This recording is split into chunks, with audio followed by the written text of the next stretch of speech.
Welcome to the Billionaire Files, where we uncover the real stories behind the world's most powerful fortunes.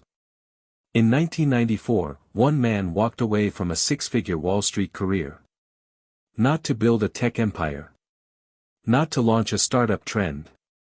But to sell books on the internet. At the time, it sounded ridiculous. That man was Jeff Bezos. Jeff Bezos did not grow up with wealth or connections.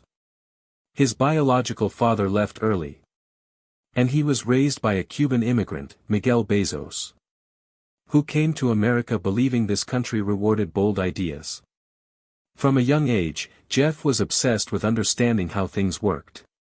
He took apart machines, built small inventions, and constantly questioned the systems around him.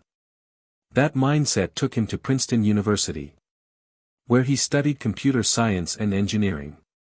But Jeff was never interested in playing it safe. He was interested in scale. After graduation, Jeff entered Wall Street. He climbed fast. By his early 30s, he was already a vice president at a major investment firm. The money was excellent. The future was secure. Then Jeff noticed something that changed everything. The internet was growing at an unbelievable rate. Over 2,000% per year. Jeff later described this moment as a regret minimization decision. He asked himself a simple question. When I am 80 years old, will I regret not trying this? Within days, he quit his job. Jeff and his wife drove across the country to Seattle. During that drive, he wrote the first version of his business plan. Line by line. The idea was simple but dangerous. Create an online store that never closes. He started the company in a garage. Cheap desks. Boxed computers. Long hours. He named it Amazon, after the largest river in the world. Because he wanted to build something just as vast. At first, Amazon sold only books. Orders came in slowly. The company lost money year after year. Critics mocked the idea. Investors warned him. Experts said the business. But Jeff Bezos was not focused on short-term profit. He focused on one thing only.